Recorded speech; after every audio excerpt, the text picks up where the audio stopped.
Selamat pagi semuanya. Selamat Sabat bagi Anda semua.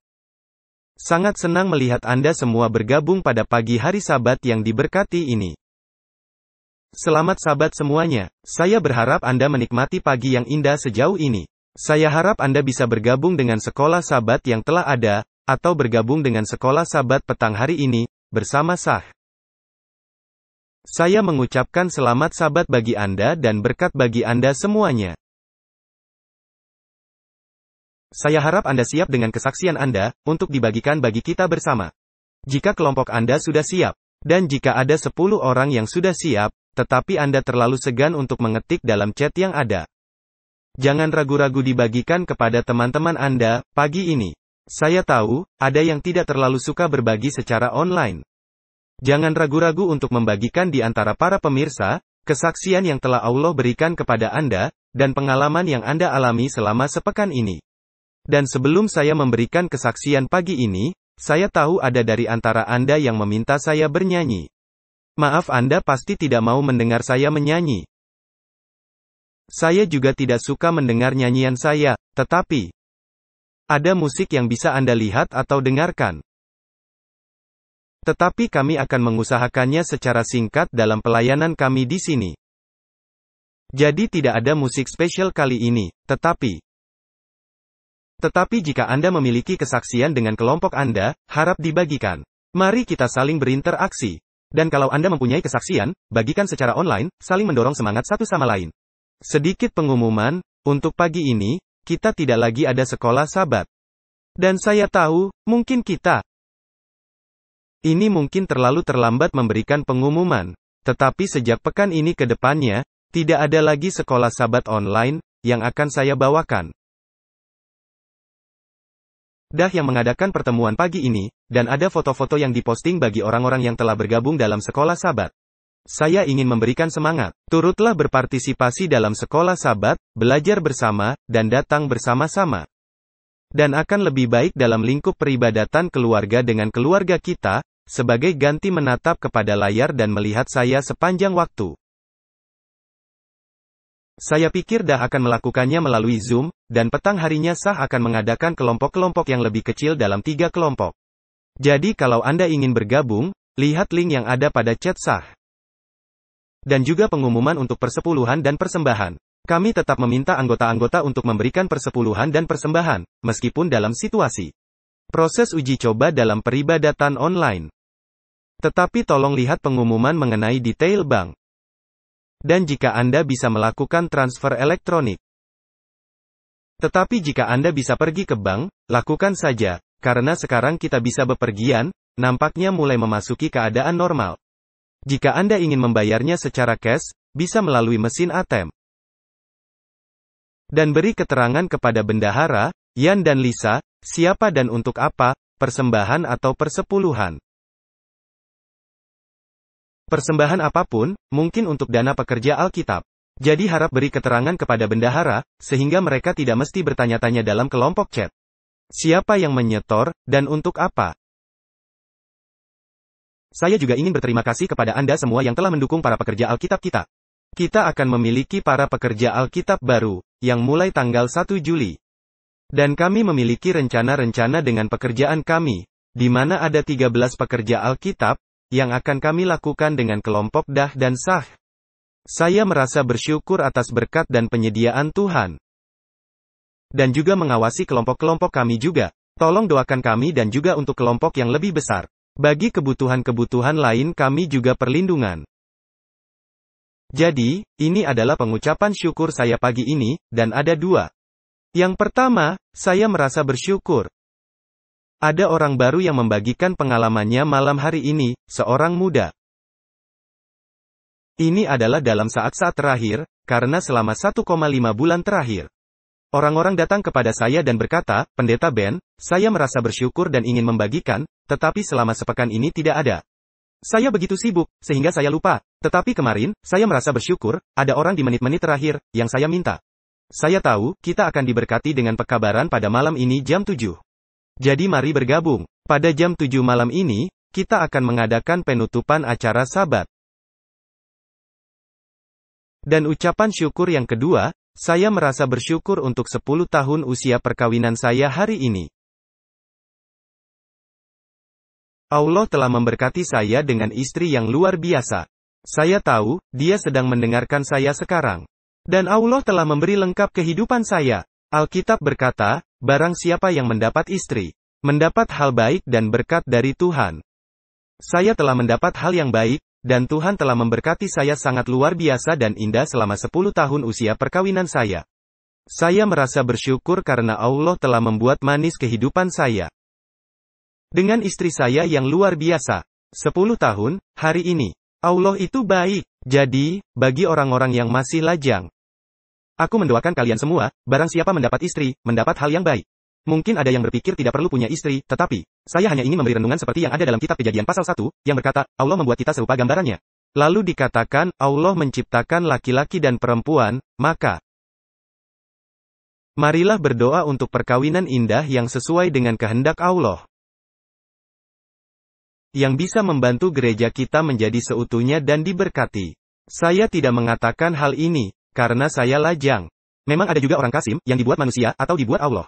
Memang ada juga orang yang Allah panggil tetap melajang. Seperti Rasul Paulus. Jadi saya tidak mengatakan ada yang salah karena melajang, tetapi saya hanya merasa bersyukur, Tuhan telah memberkati saya. Juga di dalam pelayanan indah yang telah diberkati Allah. Sejak hari pertama, istri saya telah mendukung saya dalam segala hal yang dilakukan. Sejak kembali lagi ke Malaysia. Dari perjalanan kami ke Taiwan. Istri saya tidak pernah meragukan saya. Dan saya merasa bersyukur karena Allah telah memberkati saya dengan istri yang mendukung pelayanan saya.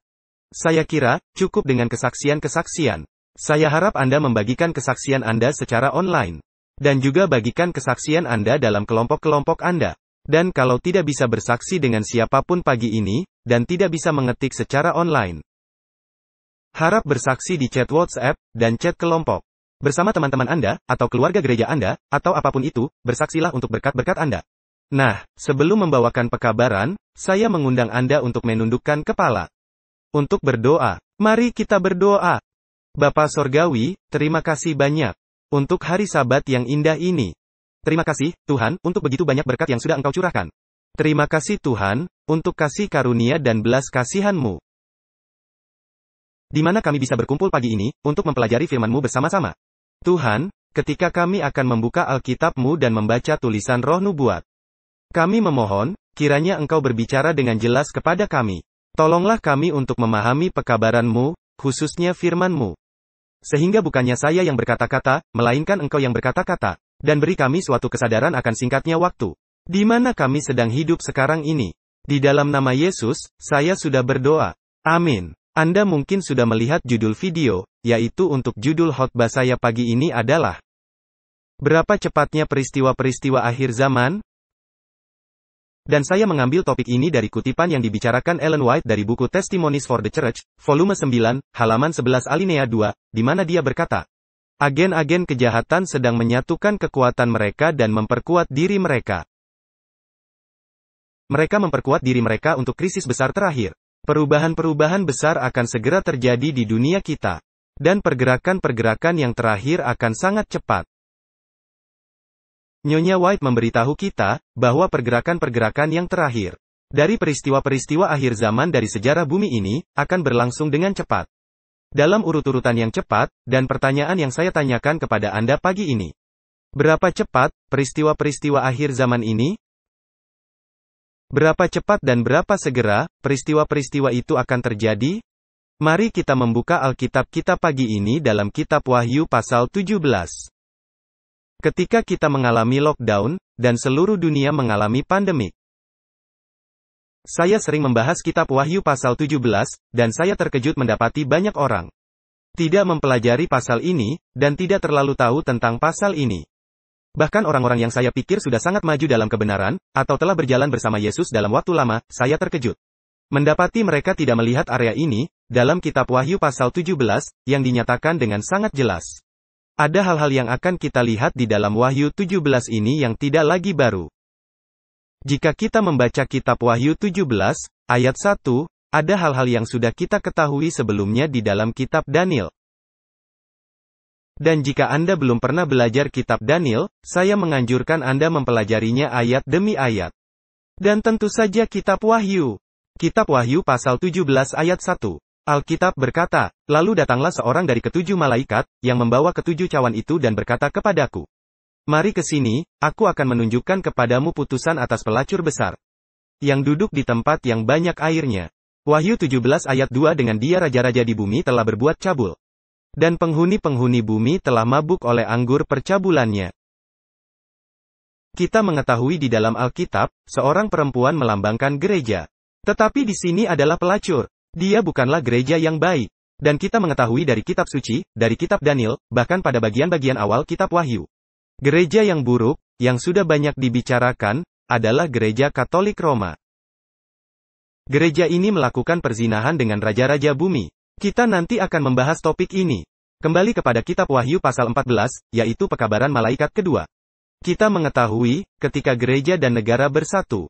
Anda bisa mempelajarinya dalam kitab Daniel pasal 2. Ini akan selalu menghasilkan penganiayaan. Jadi gereja Katolik Roma melakukan perzinahan dengan raja-raja bumi. Lalu apa yang terjadi? Ayat 3, Wahyu 17 ayat 3. Dalam roh aku dibawanya ke padang gurun. Dan aku melihat seorang perempuan duduk di atas seekor binatang yang merah ungu. Yang penuh tertulis dengan nama-nama hujat. Binatang itu mempunyai 7 kepala dan 10 tanduk. Jadi perempuan ini menunggangi binatang. Gereja mengendalikan kerajaan, atau negara. Gereja mengendalikan, tetapi apa yang dikatakan oleh Alkitab? Mereka ada di mana? Di padang gurun. Yohanes melihat perempuan dan binatang ini. Ada di padang gurun. Dan kita mengetahui mengenai pengalaman padang gurun yang dibicarakan di dalam kitab Wahyu pasal 12. Kitab Wahyu pasal 12, ayat 14 dan ayat 6. Alkitab berkata bahwa gereja Allah, perempuan itu, lari ke padang gurun.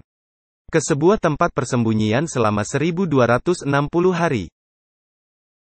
Yaitu dari tahun 538 Masehi hingga tahun 1798 Masehi. Saya akan sedikit melambatkan bicara saya, karena saya tahu, ada yang belum pernah belajar kitab Wahyu pasal 12. Dan jika ini kedengarannya agak membingungkan bagi Anda, saya menganjurkan Anda kembali mempelajari kitab Daniel dan kitab Wahyu. Dan saya memiliki presentasi audio di saluran YouTube saya, Anda bisa mendengarkannya secara gratis, sedikit demi sedikit. Selama bertahun-tahun, saya telah mendengarkan khotbah-khotbah dan mencatatnya. Sebagai renungan pagi saya. Disinilah titik pertumbuhan saya mulai. Dan di sini di dalam kitab Wahyu pasal 12, dikatakan, perempuan itu, atau gereja Allah, bersembunyi selama 1260 tahun. Tetapi di sini kita melihat dalam kitab Wahyu pasal 17, perempuan itu, atau pelacur itu. Dan binatang itu sedang bersembunyi, atau dalam tanda kutip berada dalam tawanan. Jadi nampaknya perempuan itu pernah bersama-sama dengan binatang itu. Tetapi sekarang mereka sedang bersembunyi. Dan kita mendapatkan petunjuk. Kembali dalam kitab Wahyu pasal 17. Mari kita melihat kitab Wahyu 17 ayat 6. Alkitab berkata, dan aku melihat perempuan itu mabuk oleh darah orang-orang kudus. Dan darah saksi-saksi Yesus. Dan ketika aku melihatnya, aku sangat heran. Jadi, perempuan ini, sebelumnya pernah mengadakan penganiayaan. Tetapi sekarang perempuan ini sedang bersembunyi. Dia ada di padang gurun. Dia sedang berada dalam tawanan. Ini penting bagi kita untuk memahami. Sambil kita maju dalam memahami kitab Wahyu pasal 17. Dan mengapa kita melihat semua hal-hal ini? Berapa cepat peristiwa-peristiwa akhir zaman? Mari kita lanjut, ayat 7. Wahyu 17 ayat 7 Lalu kata malaikat itu kepadaku, mengapa engkau heran? Aku akan mengatakan kepadamu rahasia perempuan itu dan rahasia binatang yang memikulnya, binatang yang berkepala 7 dan bertanduk 10 itu. Jadi ketika Yohanes terheran-heran melihat perempuan ini dan binatang ini, malaikat berkata, mengapa engkau heran? Coba aku beritahu engkau, apa yang terjadi. Dan tahukah Anda, apa yang menarik? Sisa dari pasal ini, Wahyu 17, hanya membicarakan mengenai binatang, dan bukannya membicarakan perempuan. Mengapa? Karena kita sudah mengetahui, siapa perempuan itu. Tetapi intisari dari kitab Wahyu pasal 17 adalah mengenai binatang. Apa yang dimaksudkannya? Mari kita lanjut. Ayat 8, Wahyu 17 ayat 8. Adapun binatang yang telah kau lihat itu, telah ada. Namun tidak ada, ia akan muncul dari jurang maut. Dan ia menuju kepada kebinasaan. Dan mereka yang diam di bumi, yaitu mereka yang tidak tertulis di dalam kitab kehidupan sejak dunia dijadikan, akan heran. Apabila mereka melihat, bahwa binatang itu telah ada, namun tidak ada. Disinilah mulai teka-teki ini. Jadi membahas topik ini, mari kita melihat tabel yang sudah saya buat, dengan kolom, ayat, masa lalu, masa sekarang dan masa yang akan datang. Dan kolom-kolom itu besarnya tidak sama, karena ada alasannya. Pertama-tama kita akan melihat. Dalam keadaan sekarang, ayat 6, mabuk oleh darah orang-orang kudus dan darah saksi-saksi Yesus. Jadi masa sekarang, ketika Yohanes melihat perempuan dan binatang itu, pastilah sesudah tahun 1798. Dan ini menjadi sangat jelas, tidak mungkin jauh ke masa depan, melainkan hanya setelah tahun 1798. Karena perempuan ini telah mabuk oleh darah orang-orang kudus dan darah saksi-saksi Yesus. Dan apa yang kita baca dalam ayat 8, Wahyu 17 ayat 8, binatang itu telah ada. Ini masa lalu, masa sekarang, tidak ada. Dan di masa yang akan datang, binatang itu akan muncul dari dalam jurang maut dan ia akan menuju kepada kebinasaan. Tetapi ketika binatang itu keluar dari dalam jurang maut, apa yang terjadi? Dan mereka yang diam di bumi akan menjadi heran. Jadi susunan untuk masa yang akan datang, harus seperti ini. Binatang ini akan muncul dari dalam jurang maut, dan ketika dia muncul, mereka yang diam di bumi akan menjadi heran. Dan lalu ia akan menuju kepada kebinasaan. Jadi binatang itu pada akhirnya akan dimusnahkan. Nah, apa yang menarik mengenai hal ini adalah, jika kita kembali kepada kitab Wahyu pasal 13. Apa yang dibicarakannya? Kitab Wahyu 13 ayat 3. Apa yang dimaksudkan dengan, mereka akan menjadi heran? Kitab Wahyu 13 ayat 3, Alkitab berkata, maka tampaklah kepadaku satu dari kepala-kepalanya seperti kena luka yang membahayakan hidupnya. Tetapi luka yang membahayakan hidupnya itu sembuh. Seluruh dunia heran, lalu mengikut binatang itu. Di masa yang akan datang, karena ini tidak sedang terjadi sekarang ini. Tidak setiap orang heran dan mengikuti gereja Katolik. Tidak semua orang menjadi heran dan mengikuti gereja yang bersatu dengan negara. Apa yang dimaksud dengan menjadi heran? Nah, jika Anda terus membaca dalam kitab Wahyu pasal 13, ayat 12. Kitab Wahyu 13 ayat 12, Alkitab berkata, dan seluruh kuasa binatang yang pertama itu dijalankannya di depan matanya. Ia menyebabkan seluruh bumi dan semua penghuninya menyembah binatang pertama, yang luka parahnya telah sembuh. Ketika luka parah yang membahayakan hidupnya itu sembuh, Alkitab berkata seluruh dunia akan menjadi heran. Apa yang dimaksudkan oleh kitab Wahyu 13 ayat 12? Seluruh dunia akan menyembahnya. Teman-teman, lihat, luka parah yang membahayakan hidup gereja Katolik, belumlah menjadi sembuh, sekarang ini. Ketika dia sembuh, semua orang akan menyembahnya. Semua orang akan mengikutinya. Jadi itu akan terjadi di masa yang akan datang. Sekarang ini belumlah terjadi. Jadi itulah yang dikatakan oleh Alkitab, di dalam kitab Wahyu pasal 17. Perhatikan, kesembuhan dari luka parahnya adalah, ketika binatang ini keluar dari dalam jurang maut. Atau dalam pengertian, keluar dari padang gurun, yang dilihat oleh Yohanes, di mana terdapat perempuan dan binatang itu berada. Nah, lihat, Anda mesti memahami saya berusaha memadatkan materi 3 jam ke dalam 1 jam, pagi ini. Saya memang harus bergerak agak cepat, saya melewatkan beberapa detail, apa itu jurang maut. Kita sudah mempelajarinya dalam kitab Wahyu pasal 9. Jadi jika Anda agak bingung mengenai topik ini, pada dasarnya adalah mengenai tempat di padang gurun, suatu tempat yang tidak dihuni. Jadi perempuan dan binatang itu, mereka ada di padang gurun.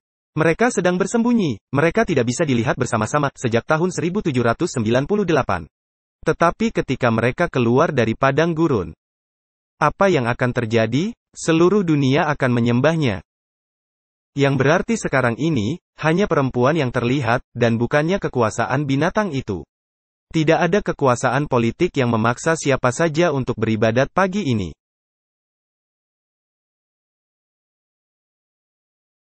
Bisa dipahami? Mari kita lanjut. Kitab Wahyu pasal 17, binatang ini mempunyai 3 tahap, masa lalu, masa sekarang, dan masa yang akan datang. Telah ada, namun tidak ada, tidak terlihat, Anda tidak bisa melihatnya. Hanya gereja yang terlihat, perempuan itu. Dan pada suatu hari, binatang ini akan muncul. Ayat 9, Wahyu 17 ayat 9. Yang penting di sini ialah akal yang mengandung hikmat. Ketujuh kepala itu adalah 7 gunung, yang di atasnya perempuan itu duduk. Dan ini merupakan ciri-ciri lainnya. Ada orang yang berkata, kota Vatikan dikelilingi oleh 7 bukit. Mari kita lanjut, ayat 10. Wahyu 17 ayat 10 ketujuhnya adalah juga 7 raja. Jadi bukan hanya ada 7 gunung, melainkan juga ada 7 raja. 5 di antaranya sudah jatuh, yang 1 ada dan yang lain belum datang. Dan jika ia datang, ia akan tinggal seketika saja. Jadi 7 kepala binatang itu, bukan hanya melambangkan 7 gunung, melainkan juga 7 raja. Dan 7 raja ini juga memiliki, masa lalu, masa sekarang, dan masa yang akan datang. 5 di antaranya sudah jatuh, yang 1 ada dan yang lain belum datang. Dan jika ia datang, Alkitab berkata, ia akan tinggal seketika saja. Berapa lama, seketika saja? Kita nanti akan menelitinya. Apa yang kita lihat di sini? Masa lalu, 5 raja sudah jatuh. Sekarang halnya, ketika kita melihat 5 raja yang sudah jatuh ini. Dan ini adalah sebelum tahun 1798. Siapakah 5 raja itu, yang telah ada di masa lalu, yang sudah kita lihat di dalam kitab Daniel dan kitab Wahyu? Hanya ada 5 raja yang bisa cocok. Catatan saya agak terhambat. Mari kita lanjut saja. Ayat 11, dan nanti kita akan melihat 5 raja yang sudah jatuh itu. Wahyu 17 ayat 11 dan binatang yang pernah ada dan yang sekarang tidak ada itu. Ia sendiri adalah raja ke-8 dan namun demikian 1 dari ke-7 itu dan ia menuju kepada kebinasaan. Jadi apa yang dikatakan dari permulaan ayat 11? Dan binatang yang pernah ada dan yang sekarang tidak ada itu. Semua yang dikatakannya adalah hanya mengidentifikasi binatang yang kita lihat, yaitu binatang yang pernah ada, dan yang sekarang tidak ada itu. Itu ada dalam ayat 8, di atas sini. Ayat 8, binatang yang pernah ada dan yang sekarang tidak ada. Ia sendiri adalah Raja ke-8. Apa yang dimaksudkan Alkitab, ketika berbicara mengenai Raja ke-8? Nah, hanya ada 7 kepala. Melambangkan apakah angka 8 di dalam Alkitab? Angka 8 adalah angka untuk kebangkitan. Yesus bangkit pada hari pertama di dalam pekan, tetapi juga merupakan hari ke-8. Ya, memang ada 7 hari dalam sepekan, tetapi hari selanjutnya adalah hari ke-8. Yesus dibangkitkan di hari ke-8. Nuh, 8 orang, diselamatkan di dalam bahtera. Dan itu merupakan lambang kematian dan kebangkitan. Seluruh dunia mati. Dan ketika mereka keluar dari bahtera, hanya ada 8 orang. Dunia yang baru. Dan upacara baptisan melambangkan kematian diri sendiri. Dan kebangkitan dalam suatu hidup yang baru di dalam Kristus. Jadi angka 8 melambangkan kebangkitan. Jadi ketika Anda melihat ayat ke-11, yang berkata, ia sendiri adalah Raja ke-8 dan namun demikian 1 dari ke-7 itu. Jadi Raja yang ke-8, adalah salah satu dari Raja yang ke-7. Dan selanjutnya dikatakan, ia menuju kepada kebinasaan. Jadi kepala yang ke-8, ada di masa yang akan datang. Dia ada di masa yang akan datang. Mengapa? Karena ia akan menuju kepada kebinasaan, pada saat bersamaan. Seperti yang kita baca dalam ayat 8, keduanya akan menuju kepada kebinasaan. Siapakah kepala yang ke-8? Jika Anda melihat tabel ini. Hal yang menarik, adalah Anda melihat, 5 sudah jatuh. Ini di masa lampau. Yang 1 ada, ini di masa sekarang, yaitu kepala yang ke-6. Dan ada 1 lagi, yang akan muncul, di masa yang akan datang. Saat yang bersamaan, sebagai kepala yang ke-8. Maaf, kepala yang ke-7, yang lainnya belum ada. Jadi kepala yang ke-8, muncul di masa yang akan datang, bersamaan dengan kepala yang ke-7. 2 kepala ini tidak bisa menjadi kepala yang sama. Kepala yang ke-8 tidak bisa menjadi kepala yang ke-7. Karena tidak bisa membangkitkan sesuatu yang sudah hidup. Anda hanya bisa mendapatkan kepala yang ke-8 dari kepala yang ke-7, hanya bisa salah satu dari yang ke-6, benar? Jadi kepala yang ke-8 adalah suatu kebangkitan dari yang 5 yang sudah rubuh. Atau satu yang masih ada, apakah Anda melihatnya? Jadi kepala yang ke-8 ada di masa yang akan datang. Ini akan kembali ada, bersama-sama dengan kepala yang ke-7. Kita juga belum melihat, apa itu kepala yang ke-7, benar? Tetapi apa yang kita ketahui, kepala yang ke-8 ini ada di masa yang akan datang. Nah, siapakah 5 raja yang sudah rubuh itu? Ini sangat sederhana, teman-teman. 5 raja yang sudah rubuh adalah Babel, Medo-Persia, Greka, Roma, dan Kepausan. Jadi ini membentuk 5 raja itu. Dan kita mengetahui satu yang muncul setelah tahun 1798. Karena kita telah mempelajari topik ini dalam kitab Wahyu pasal 13. Dan kalau tidak jelas mengenai hal itu, Anda mesti kembali melihat kitab Wahyu pasal 13. Tetapi kita mengetahui bahwa, dalam kitab Wahyu pasal 13, ada suatu kekuasaan superdunia yang muncul. Dan juga merupakan suatu binatang. Kitab Wahyu 13 ayat 11. Dan ini tidak lain dari negara Amerika Serikat. Jadi ketika kita melihat kepala yang ke-8, yang akan muncul di masa yang akan datang. Maka ini akan merupakan kebangkitan dari apakah? Babel, Medo-Persia, Greka, Roma, Kepausan. Atau negara Amerika Serikat. Benar. Nah, pilihan pertama adalah Kepausan. Bagaimana kita bisa tahu? Jika kita melihat kitab Wahyu 13 ayat 3. Alkitab mengatakan, salah satu kepalanya mengalami luka parah yang membawa maut. Lalu luka parah itu akan sembuh, dan seluruh dunia akan mengikuti binatang itu. Dan jika kita membicarakan tentang aspek politik, ini adalah Roma, benar?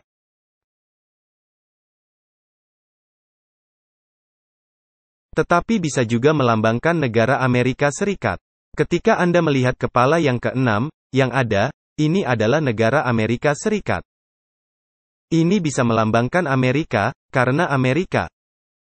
Ketika Anda melihat kitab Wahyu 13 ayat 11. Pada bagian akhir, dikatakan, ia mulai berbicara seperti seekor naga. Jadi ini bisa saja Amerika Serikat.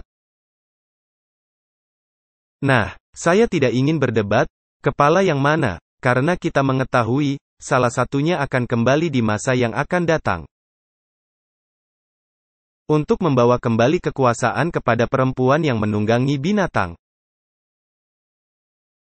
Saya cenderung untuk menunjuk, bagi saya secara pribadi. Kepala yang ke-8 itu adalah Amerika Serikat, mengapa? Karena Amerika Serikat akan menjadi negara yang mengumpulkan seluruh dunia dan memaksakan untuk menyembah binatang itu di akhir zaman. Benar, negara Amerika Serikat merupakan negara kekuasaan super dunia. Yang akan muncul dan memaksa setiap orang di seluruh dunia, untuk menyembah binatang itu di akhir zaman. Jadi apa yang kita lihat di sini adalah, dalam ayat 10, Anda melihat baris kedua, yang lain belum datang. Tetapi ketika dia datang, dia hanya berlangsung singkat saja. Kita akan meneliti hal itu dengan segera. Lalu dikatakan, ia sendiri adalah raja ke-8 dan namun demikian satu dari ke-7 itu dan ia menuju kepada kebinasaan. Itu adalah negara Amerika Serikat, bersama-sama dengan kepala yang ke-7.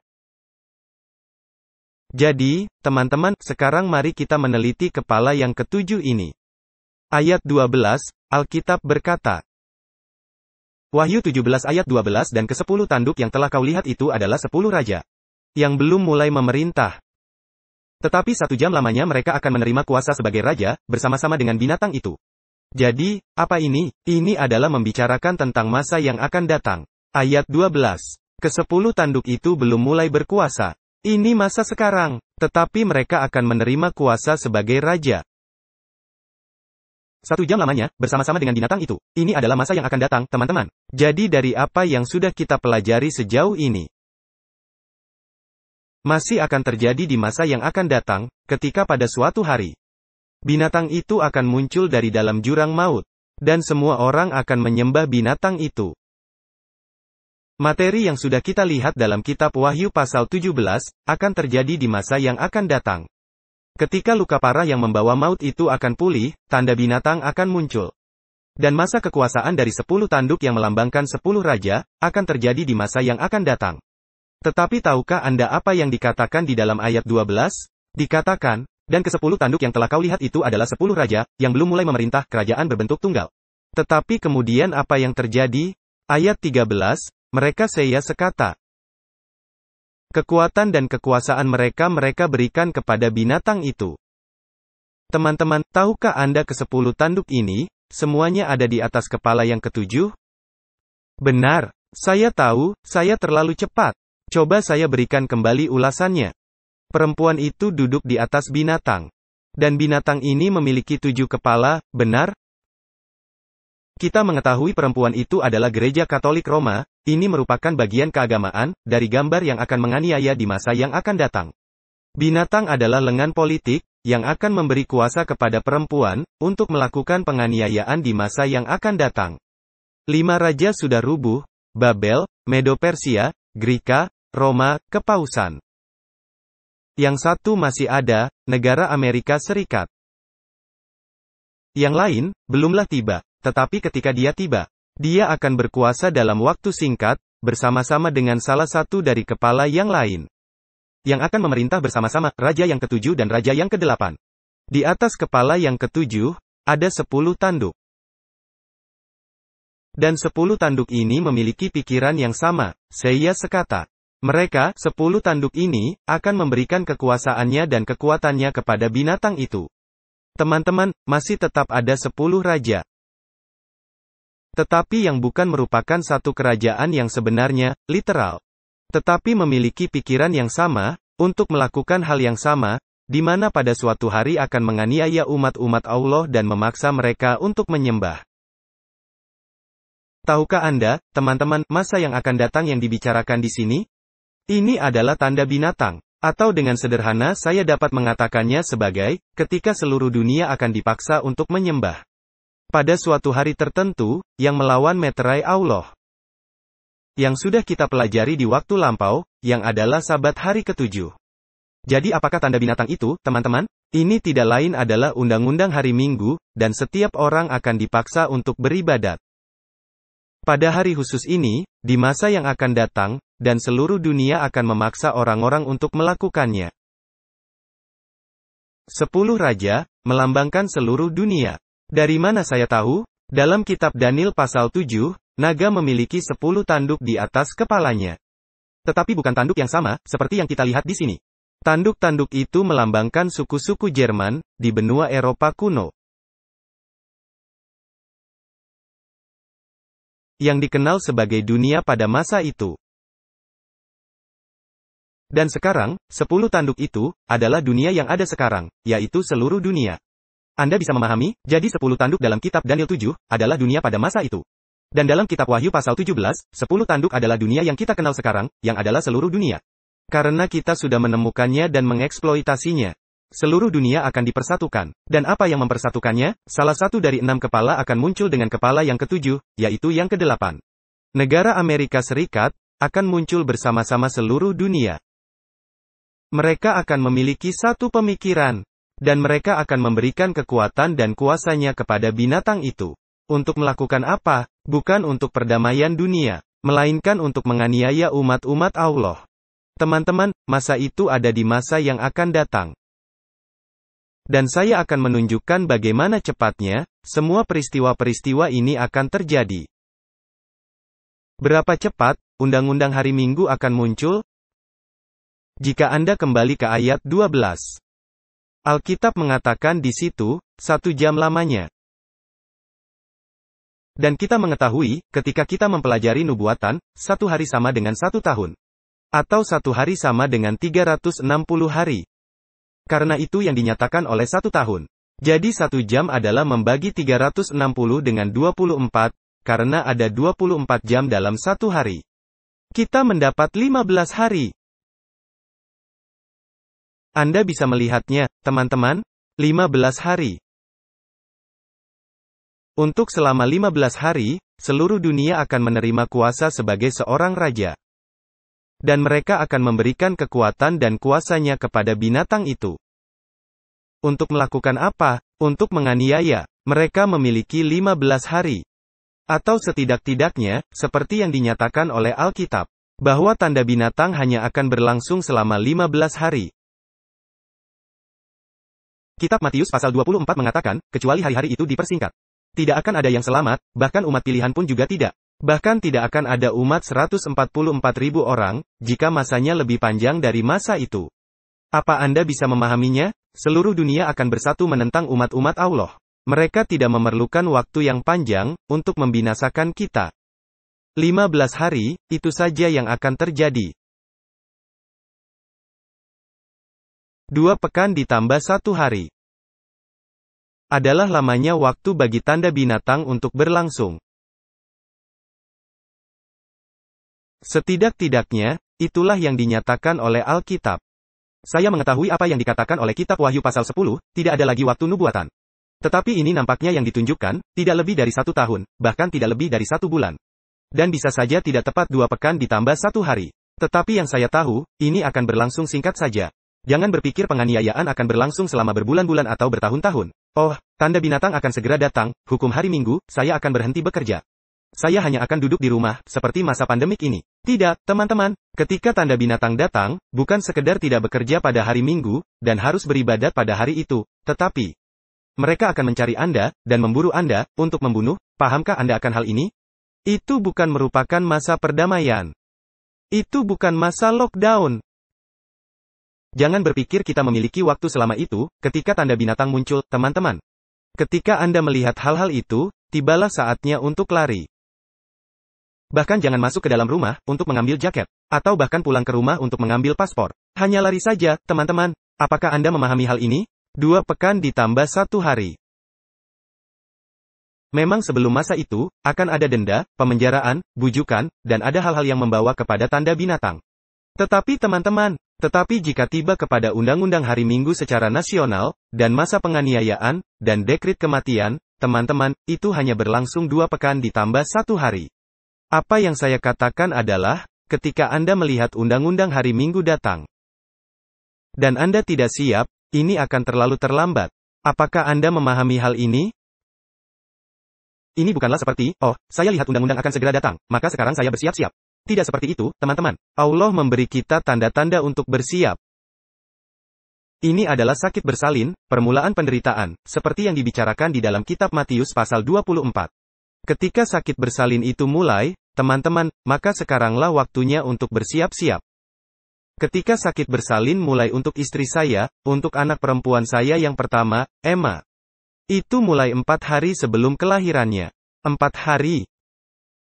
Inilah saat untuk menyiapkan koper, inilah saat untuk mandi, sesering mungkin. Karena kita tahu, kapan bisa mandi lagi, setelah itu. Dan memastikan koper sudah siap di dekat pintu, agar Anda tidak pergi kemana-mana. Ini merupakan saat bersiap-siap, sekarang ini, ketika melihat sakit bersalin itu. Dan teman-teman, kita telah melihat sakit bersalin itu. Selama 3,5 bulan, hingga 4 bulan terakhir. Apakah Anda memahami hal itu? Kita sedang hidup di masa pandemik, wabah penyakit. Apakah ada bencana alam lain di sekitar kita? Ya ada, hama belalang di Afrika, dan bendungan di China yang akan pecah. Kebakaran, yang terburuk dalam sejarahnya terjadi di Australia. Kita melihat bencana alam di mana-mana, teman-teman. Sekaranglah saatnya untuk bersiap-siap. Sekaranglah saatnya untuk lebih serius kepada Allah. Teman-teman, pentingnya kehidupan di desa, adalah sekarang, dan bukan di masa yang akan datang. Coba saya jelaskan apa yang bukan hidup di pedesaan. Hidup di pedesaan adalah bukan agar saya terhindar dari musuh yang mencari saya. Hidup di desa bukan seperti itu. Hidup di pedesaan bukanlah agar saya cukup bahan makanan, seperti pisang, sayuran, duren. Sedangkan seluruh dunia sedang kelaparan, karena tidak ada membeli atau menjual. Bukan seperti itu, tujuan hidup di pedesaan, teman-teman. Janganlah berpikir, orang jahat tidak tahu, kemana Anda lari. Jangan berpikir jemaat Advent hari ke-7 yang tidak sungguh-sungguh, yang ada di gereja Anda, tidak mengetahui, kemana Anda akan lari, ketika undang-undang hari Minggu datang. Bukan seperti itu tujuan hidup di pedesaan. Hidup di pedesaan bukan seperti, wah, saya akan terlindung tinggal di tempat ini. Bukan, satu-satunya perlindungan yang kita miliki adalah seperti yang dituliskan di dalam kitab Mazmur 91. Di bawah bayang-bayang yang maha kuasa. Hidup di pedesaan, tidak akan melindungi Anda, teman-teman. Tetapi apa yang baik untuk hidup di pedesaan adalah perlindungan dari kejahatan dan hal-hal jahat yang sedang terjadi di kota-kota seperti di Kuala Lumpur. Tempat pelayanan saya sekarang ini. Ini adalah untuk perkembangan tabiat, bukan hanya untuk orang-orang dewasa, melainkan juga untuk anak-anak. Khususnya untuk anak-anak yang mudah terpengaruh oleh kejahatan dan hal-hal jahat yang ada di kota-kota. Ketika Anda membaca buku, Country Living, itulah hal-hal yang dibicarakan oleh Ellen White. Sekaranglah saatnya untuk keluar dari kota-kota, bukan sekedar untuk menanam sayuran Anda, teman-teman. Agar Anda bisa mendengar suara Allah. Alam dan pewahyuan dapat berbicara kepada Anda. Dan bisa memiliki dampak kepada tabiat Anda. Teman-teman, hal-hal yang dibicarakan oleh Ellen White, bukan hanya sekedar untuk masa undang-undang hari Minggu. Vegetarian dan diet makanan, adalah agar Anda dapat berpikir dengan jernih, sekarang ini. Adalah agar Anda bisa memiliki pengalaman dengan Allah sekarang. Agar Anda bisa berjalan bersama Yesus sekarang, dan agar Anda bisa memahami firman-Nya. Jadi ketika Roh Kudus berbicara kepada Anda, pikiran Anda tidaklah diselubungi oleh hal-hal ini, yang Allah perintahkan agar kita menghindarinya. Inilah sebabnya, reformasi kesehatan begitu penting. Saya pikir, ketika kita sedang berada di akhir bulan Juni ini, dunia sedang menuju kepada keadaan normal, sadarkah Anda akan hal itu? Kita mencoba untuk kembali kepada keadaan normal. Kita mencoba mengembalikan bisnis kita. Untuk mengembalikan pendidikan kita. Memang hal-hal itu penting.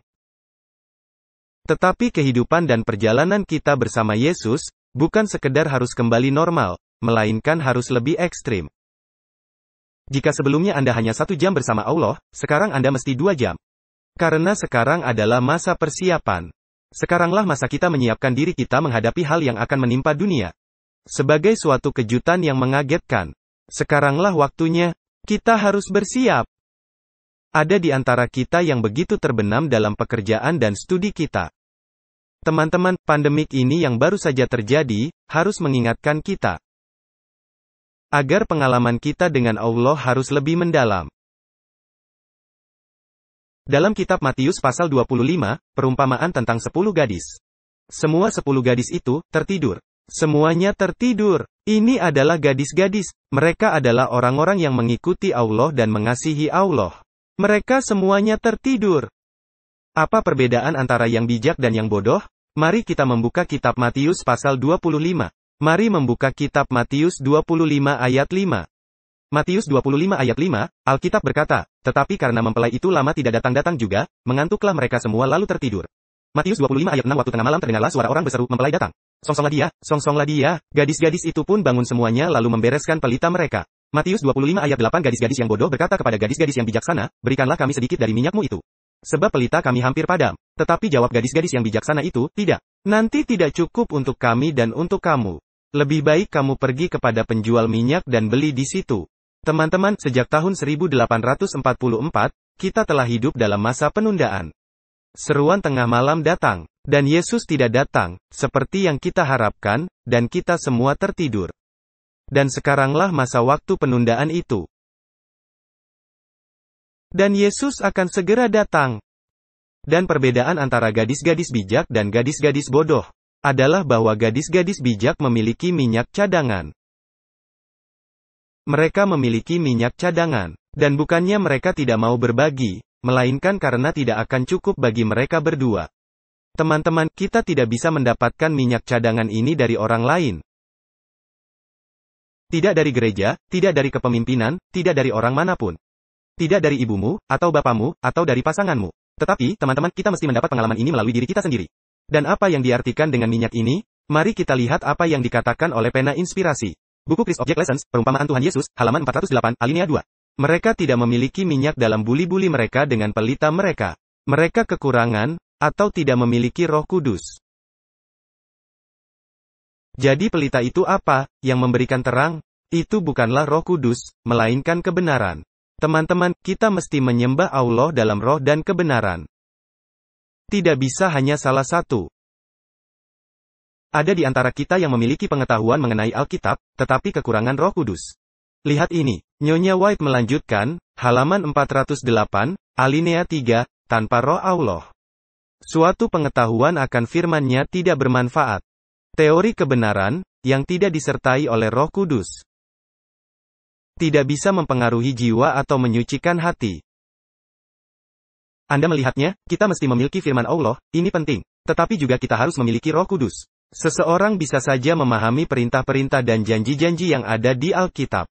Tetapi kecuali Roh Allah menyimpan kebenaran itu di dalam hati, tabiat tidaklah akan diubahkan.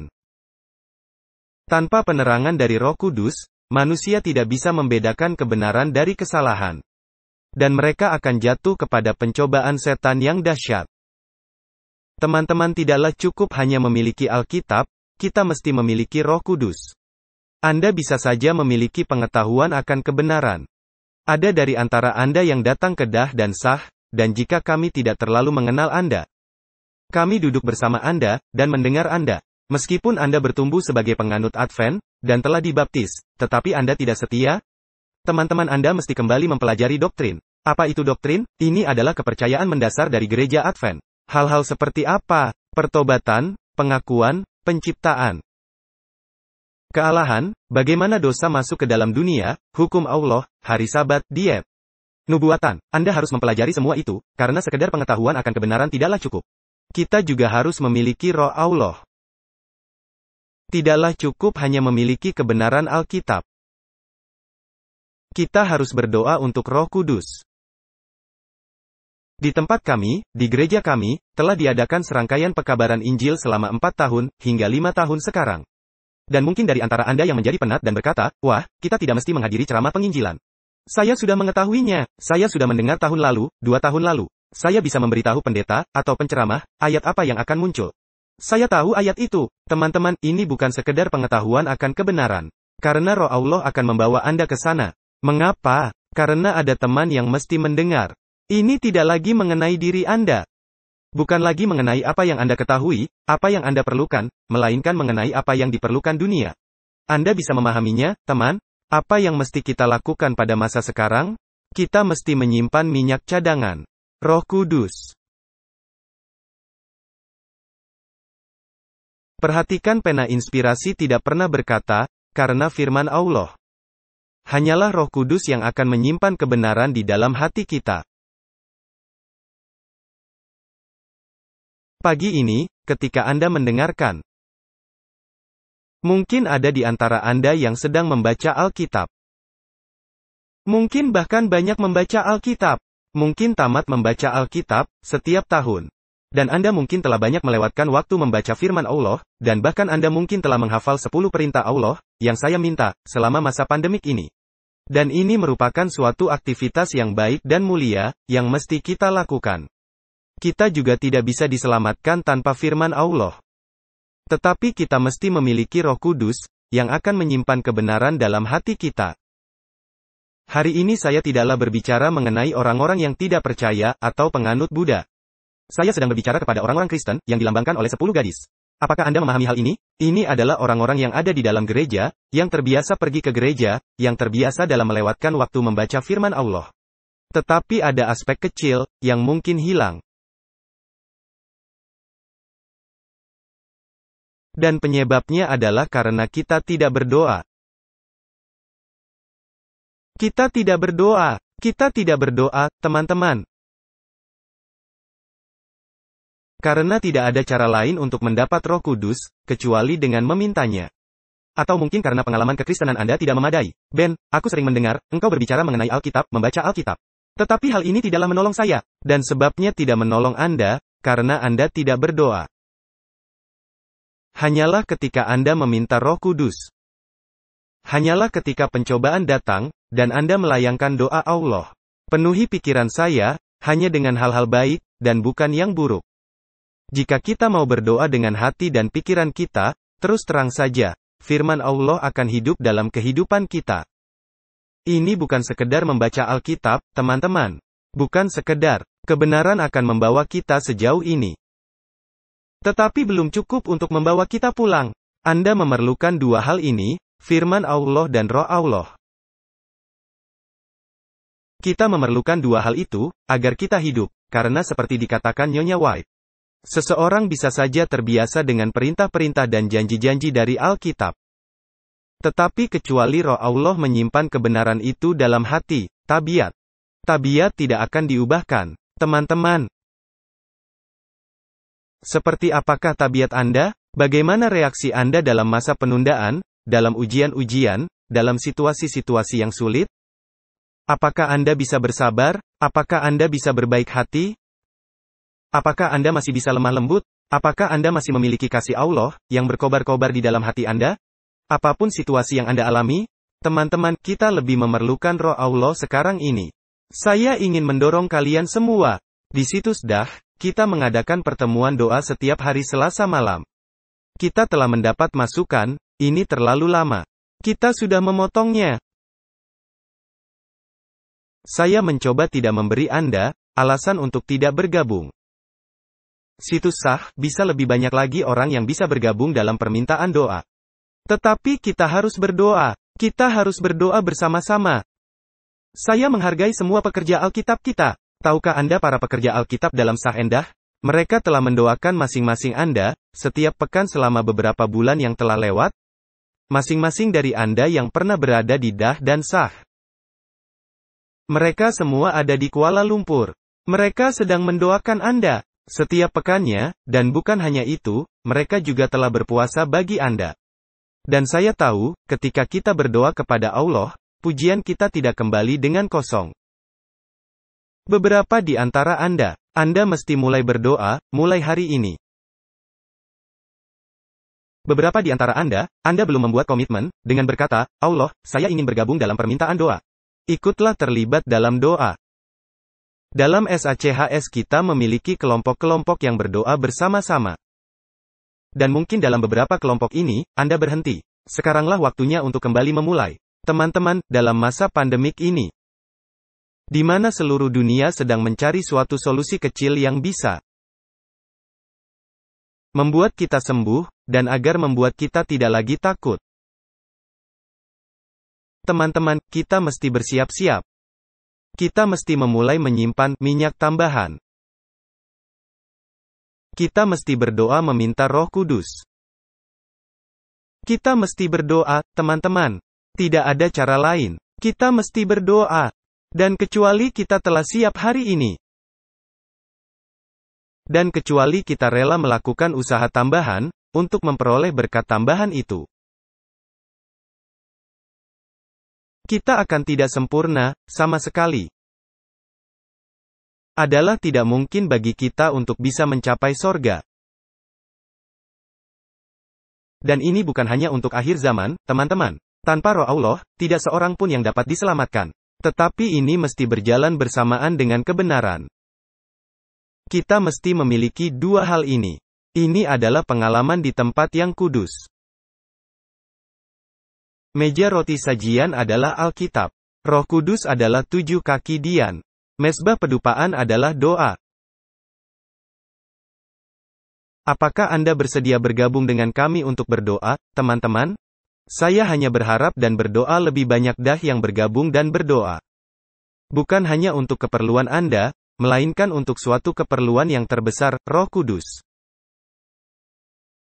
Teman-teman, peristiwa-peristiwa akhir zaman nampaknya menunjukkan hanya 2 pekan dan 1 hari. Hari ini, dan bukannya di masa yang akan datang, adalah saat persiapan kita. Hari ini, kita harus lebih sering berdoa. Hari ini, lebih dari hari-hari biasa, umat-umat Allah mesti berdoa.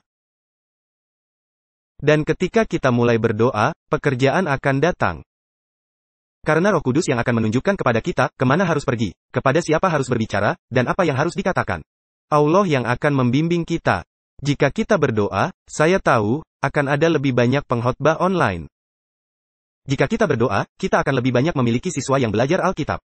Kita akan membuat para pekerja Alkitab tidak lagi bekerja. Tetapi pada saat itu, mereka akan lebih banyak memiliki waktu untuk memusatkan perhatian, untuk memajukan kerajaan Allah, bahkan lebih cepat lagi.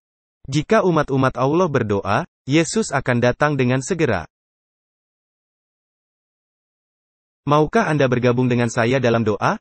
Gereja dunia telah berdoa setiap hari meminta pencurahan Roh Kudus. 100 hari berdoa telah berakhir, tetapi